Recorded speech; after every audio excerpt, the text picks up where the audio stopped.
Looking to transform your family game nights? At Perfectly Picked Games, we specialize in family games that bring everyone closer. Our games aren't just fun. Kids and teens will learn how to take turns, develop basic strategy skills, and understand the thrill of winning and grace of losing. With our exclusive gift of games, you can give months of gaming excitement to your family. Choose a 3-month or 6-month gift, and we'll deliver hand-picked family games to your doorstep every month. And here's the best part. Right now, you can use the promo code GOLDENMOJO and receive 20% off your selected plan. Don't miss out on this exclusive offer. Use promo code GOLDENMOJO and save 20% today at Perfectly Picked Games.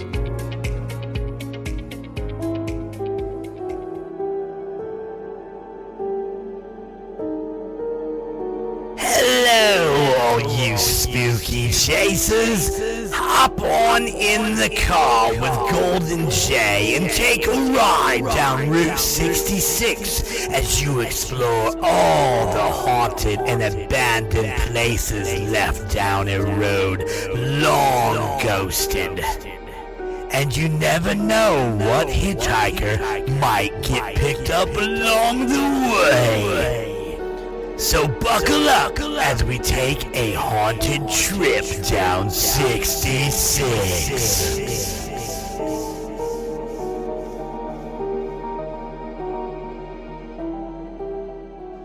Hello, all of my paranormal freaks out there. It is I, Golden J, just hanging out by myself, cruising down Route 66. Man, I am so glad you guys came along to hang out on this little adventure that I'm putting together. Listen, man, Route 66 is a classic, just a classic idea, classic road, classic everything, man. You know, it is history of the United States, and I'm excited that you have decided to tune in and go along with me.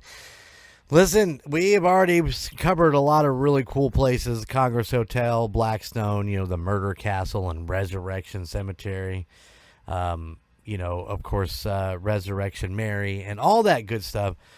But we are hanging out. We're going to leave Springfield and we are heading down to Alton, Illinois. Now listen here, guys. Alton, Illinois is actually considered one of the most haunted towns in the United States. And when I say towns, I'm not talking like one or two places. There are 12 to 14 different places inside of Alton that have become kind of synonymous for the paranormal. And we are going to try and cover as many of those as we possibly can.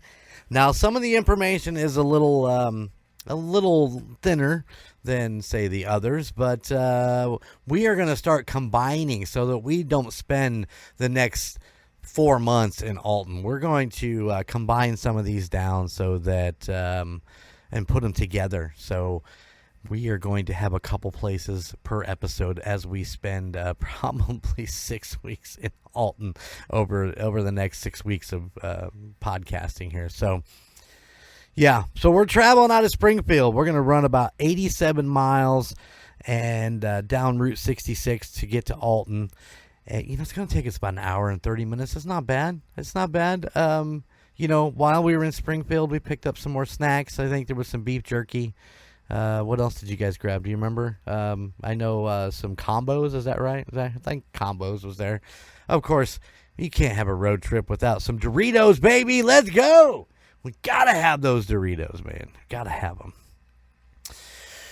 Well, our first stop in Alton, Illinois is going to be the Mcpike Mansion. Probably, if you look up Alton, Illinois, this is the first name that actually pops when you talk about the paranormal in Alton. So we're going to start there. We're just going to kind of travel around the city a little bit. I don't know necessarily that we're going to be right on the clickety-clackety down 66, but all these places are relatively located around the route. But we are just going to pop with the biggest and go from there. So here we go. We're going to go check out the Mcpike Mansion. Are you guys ready?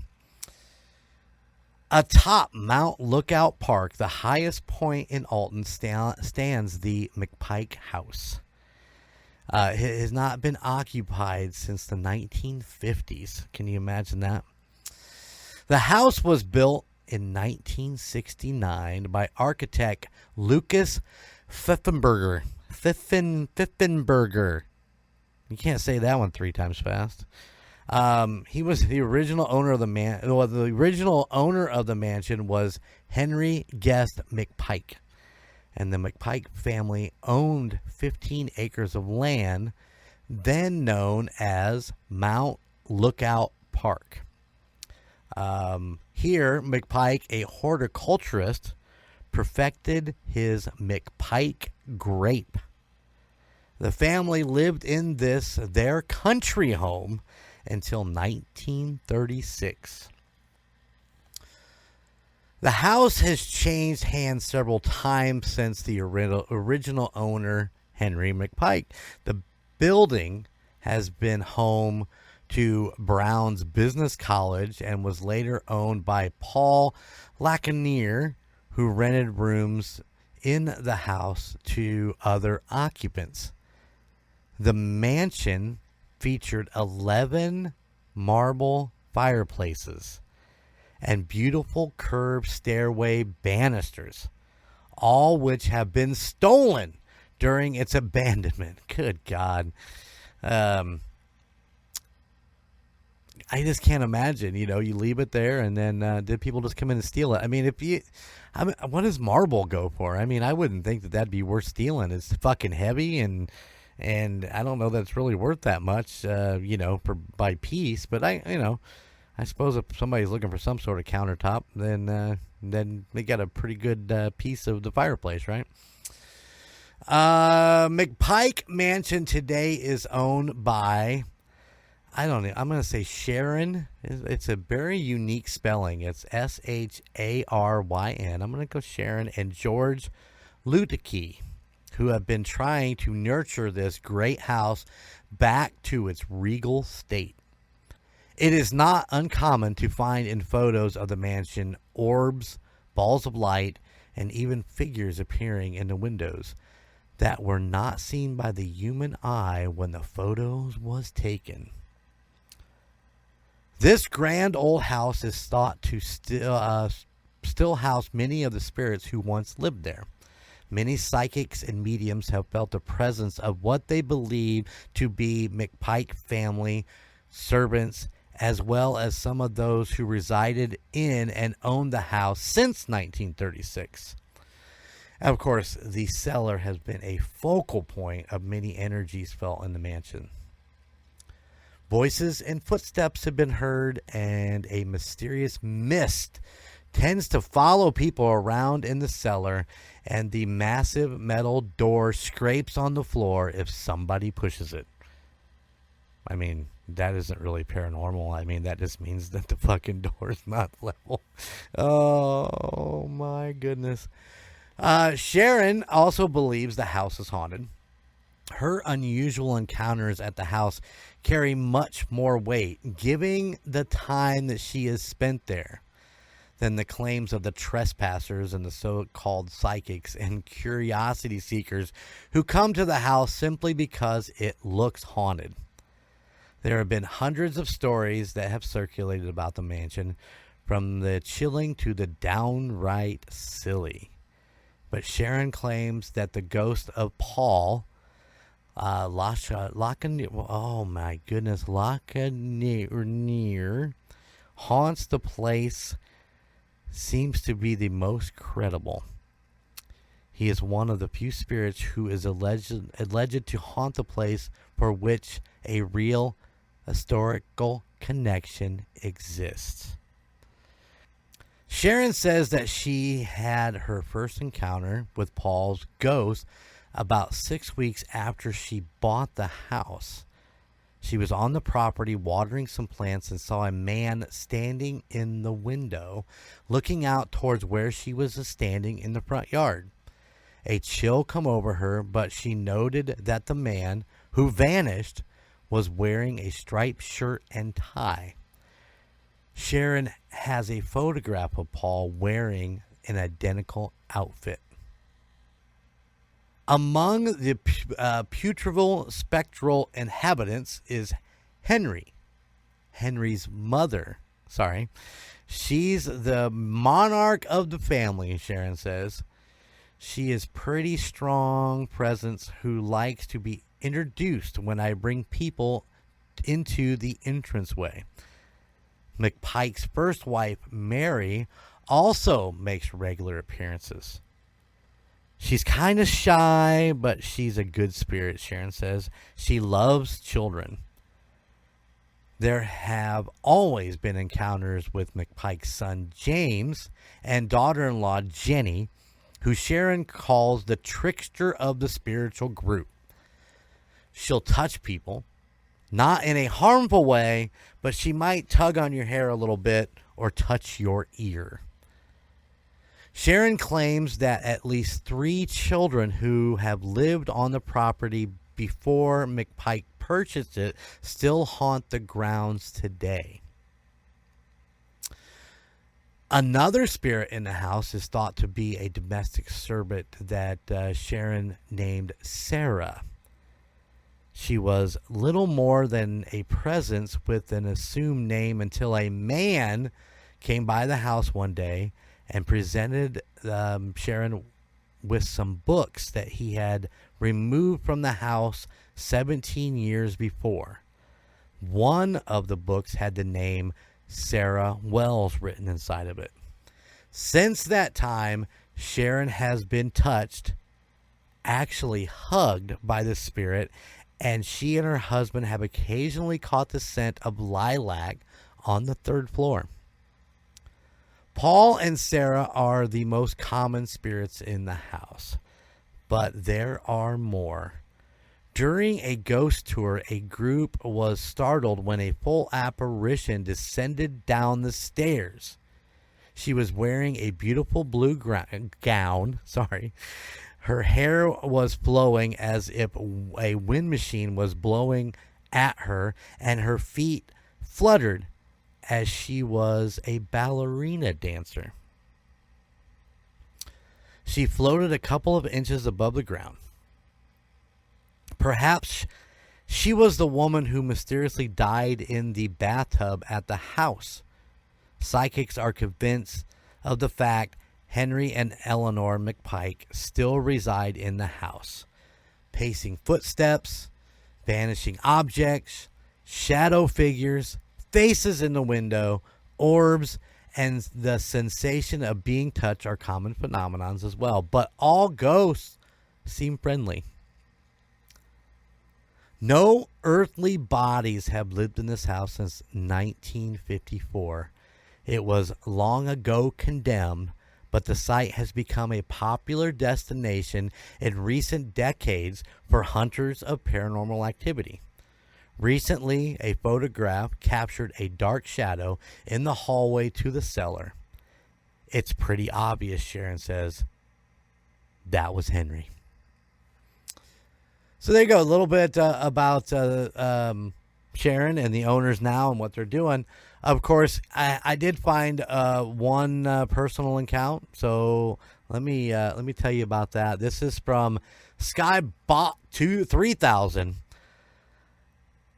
Was allowed in there years ago, skeptical about it being haunted. I know what I know and what I experienced. Among the many weird things that couldn't be simply explained away along the tour, at the very end it felt like a cold hand reached in and grabbed my spine and wouldn't let go. It was not my imagination. It was not the chills. I don't need to go back there again. Thank you. So if, in my opinion, if you're looking for a place to investigate, this would be the place to go. I mean, come on, apparitions floating downstairs in the middle of a tour, for God's sake. In the middle of a fucking ghost tour. You get a full body apparition floating down. I mean, come on. Every encounter seems friendly, but Mcpike Mansion sounds like a fun place to see things where all the ghosts are friendly. I think that's a place to go. Mcpike Mansion, guys. Like I said, when you search, this is the number one place in Alton that everybody talks about. The number two, though, the First Untarian Church. And that's where we are going next in this episode. So we're going to stay here in Alton. Well, pretty much because, like I said before, it's pretty much the most known haunted town in the United States. From what I can tell, they may be right with multiple locations. With our next stop, we are going to the First Untarian Church. I'm just going to call it the church because I don't want to say Untarian like a million fucking times because it's going to drive me nuts. So, the church in Alton, Illinois has a history rooted in westward expansion and a commitment to public education. Let's talk about the key points in the history of the church. The Untarian Church organization began in Alton with meetings in William Emerson's office. William is the second cousin of Ralph Waldo Emerson, who was an American philosopher, minister, poet, and led the Transcendental movement in the 19th century. Transcendentalist. Listen, man, there's words I can't say. That's probably one of them. So, yeah, you guys, Ralph Waldo Emerson is a pretty known name. So, I just thought since William was like a second cousin to him, I thought that was important. In 1953, the church was formally organized, and in 1950, I'm sorry, did I say 19? It's 1853. And then in 1855, a new church building is dedicated. In 1858, the first high school in Alton, the advanced school, begins in the church basement. In 1905... just in case, all those dates before were in the 1800s, just in case I said it wrong. In 1805, I did it there. Now I got them backwards. In 1905, the church is rebuilt after a fire. In 1928, Philip Mercer became pastor of the church. Mercer was an Englishman who came to America at the age of 18 in 1886. He lived in St. Louis for a time and worked for the railroad when he decided to become a minister and took posts in Minnesota and North and South Dakota before arriving in Alton. So the guy's definitely been around the block. So that was 1928. He became pastor. On November 21st, 1934, the body of Reverend Philip Mercer was found in the church. He had apparently committed suicide during the early morning hours after being reported missing by his family that he had been staying with. No suicide note has ever been discovered and still remains a mystery to this day. And this is when reports of the haunting begin. So nobody knows why. No one has any idea of why he unalived himself. Like I said, no note, no reason. You would think he's only, he was, he's only been there 6 years. 6 years, I don't know that that's really an abundant time for a minister in a church. A lot of them stay decades. Some of them don't stay forever, but 6 years in the early 1900s, I wouldn't think that'd be very long. The church actually continues to exist and is known for its historical, for its history, including the alleged haunting. So, I want some additional historical notes. The church was not originally in the current building. I talked about this. It was the first It was first called St. Matthew's Catholic Church, which was believed to be the stop on one of the Underground Railroad stops, and was later purchased by the Untarian Society. The church is also involved in establishing a young ladies' school in 1855, and the church has a history of social activism and commitment to education and philosophic work. Whew, that was a lot of history. Did you guys catch all that? It burnt to the ground at one point, and then it got rebuilt, and then the minister kills himself inside of there. Oh, damn. All right, let's get into some of the haunting. There is a cold feeling to the atmosphere inside of the First Untarian Church. Footsteps have been heard by many people when no one else could have made them. Strange odors are detected in various places throughout the building. Perhaps the main source of uneasy feeling is the basement area, the place on which the original Catholic Church stood. People who walk through the entrance door describe what they feel as something or someone holding their shoulders or being on their backs. The pressure is similar as if someone was wearing a backpack. Many people have experienced this strange phenomenon involving the doors of the church. They are discovered to be unlocked at various times when they should not be, when no one is inside. Upon entering the church for a quick check or a look-see and finding nothing out of sorts, they will leave the building and proceed to lock the doors, which can only be done with a key. To their ultimate surprise, the doors seem to lock themselves when closed without having to use the key.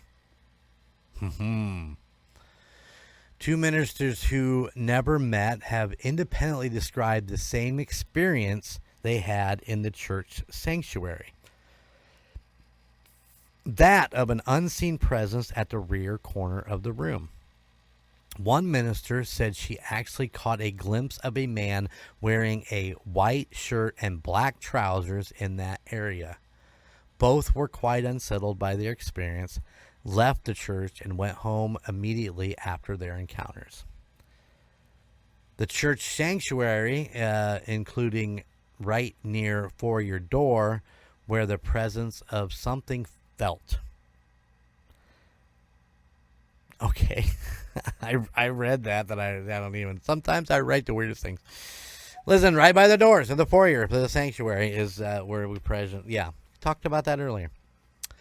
Maybe I'll not put that in there. Tour groups have encountered many strange things on their visits to the church.